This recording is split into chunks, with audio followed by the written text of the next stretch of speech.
नमस्कार दोस्तों, आप देख रहे हैं युगचरण। आइए जानते हैं 5 जनवरी की ताज़ा और बड़ी खबरें। आज की पहली खबर है कि दिल्ली चुनाव, केजरीवाल के खिलाफ प्रवेश वर्मा लड़ेंगे। दिल्ली विधानसभा चुनाव के लिए भाजपा ने उम्मीदवारों की पहली लिस्ट जारी कर दी है। लिस्ट में 29 नाम हैं। 16 सीटों पर कैंडिडेट बदले गए हैं, जबकि 13 पर मौजूदा विधायकों को टिकट दी गई है। नई दिल्ली से अरविंद केजरीवाल के खिलाफ प्रवेश वर्मा चुनाव लड़ेंगे। कालकाजी से आतिशी के खिलाफ भाजपा ने रमेश बिधूड़ी को मैदान में उतारा है। इसी सीट से कांग्रेस ने अलका लांबा को टिकट दिया है। दिल्ली में विधानसभा चुनाव की तारीखों का ऐलान जल्द होने वाला है। आम आदमी पार्टी सभी 70 सीटों पर कैंडिडेट घोषित कर चुकी है। कांग्रेस ने भी अब तक 3 लिस्ट में 48 उम्मीदवार उतारे हैं।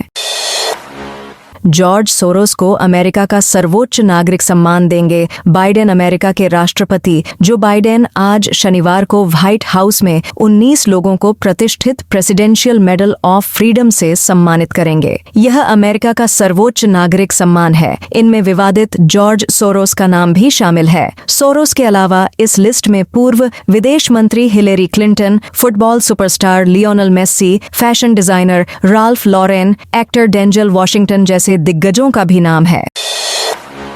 दुनिया की सबसे बुजुर्ग महिला का निधन। दुनिया की सबसे बुजुर्ग इंसान टोमिको इतुका का 116 वर्ष की आयु में निधन हो गया है। उनकी मौत 29 दिसंबर को ह्योगो प्रांत के एक नर्सिंग होम में हुई। जापान के स्वास्थ्य मंत्रालय ने शनिवार को उनकी मौत की पुष्टि की। इतुका का जन्म 23 मई 1908 को पश्चिमी जापान के आशिया शहर में हुआ था।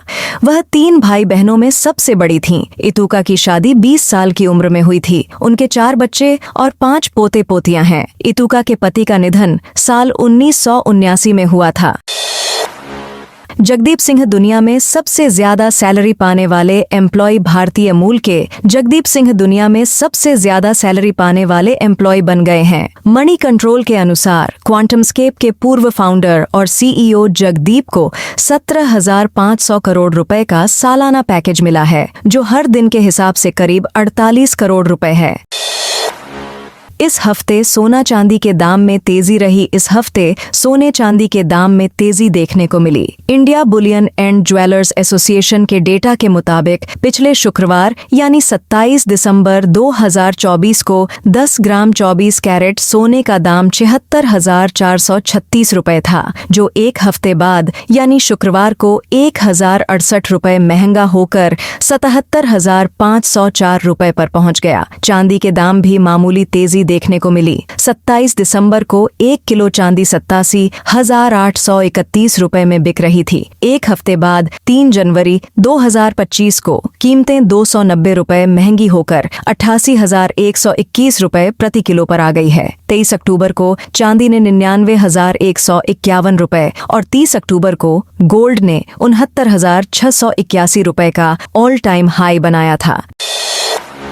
तमिलनाडु में आज से जल्लीकट्टू शुरू। तमिलनाडु में 2025 का पहला जल्लीकट्टू पुदुक्कोट्टई के गंडारवाकोट्टई तालुक के थचानकुरिची गांव में शुरू हो चुका है। इस बार जल्लीकट्टू में त्रिची, डिंडीगुल, मनाप्पराई, पुदुक्कोट्टई और शिवगंगई जैसे जिलों के 60 से ज्यादा बैलों को शामिल किया गया है। वहीं 350 प्रतिभागी बैलों को वश में करने की कोशिश करेंगे। थचानकुरिची गांव में राज्य सरकार में मंत्री रघुपति मेयनाथन और कलेक्टर अरुणा ने कार्यक्रम का उद्घाटन किया।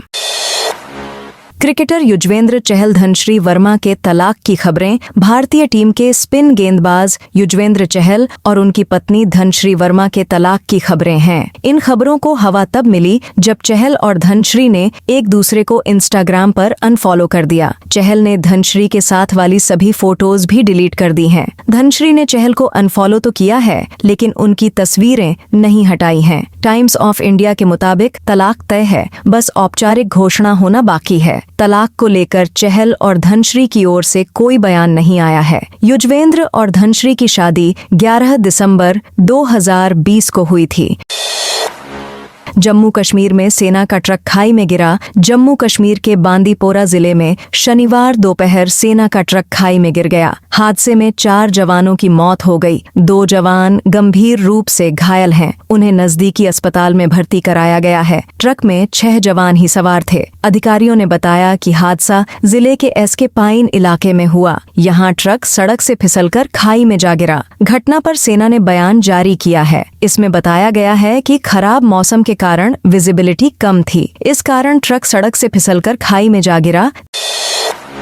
देवजीत सैकिया ही बीसीसीआई के सेक्रेटरी बनेंगे। भारतीय क्रिकेट कंट्रोल बोर्ड के इंटरिम सेक्रेटरी देवजीत सैकिया ही बोर्ड के अगले सेक्रेटरी होंगे। उन्होंने सचिव पद के लिए नॉमिनेशन फाइल कर दिया है। 4 जनवरी को नॉमिनेशन की आखिरी तारीख थी। उनके अलावा किसी और ने नॉमिनेशन फॉर्म नहीं भरा। 12 जनवरी को बीसीसीआई में सचिव और कोषाध्यक्ष के पद पर उपचुनाव होंगे। दूसरा कोई उम्मीदवार नहीं होने के चलते सैकिया ही सचिव पद पर कायम रहेंगे। उन्होंने दिसंबर में जय शाह की जगह संभाली थी, जो अब इंटरनेशनल क्रिकेट काउंसिल के चेयरमैन बन गए हैं।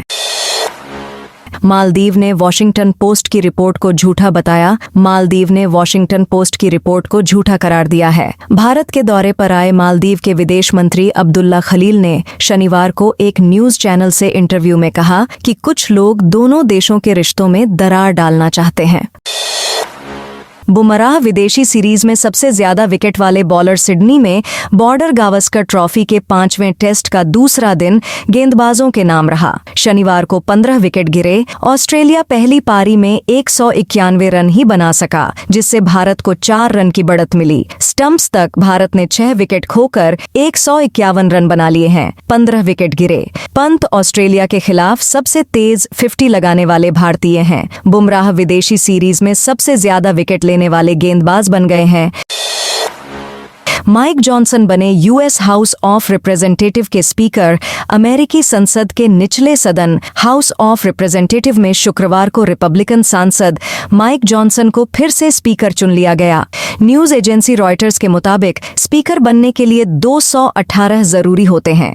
जॉनसन को इतने ही वोट मिले। CNN के मुताबिक पिछले 100 साल में किसी भी स्पीकर को मिला यह सबसे कम बहुमत है। जॉनसन को नवनिर्वाचित राष्ट्रपति डोनाल्ड ट्रंप का भी सपोर्ट हासिल था।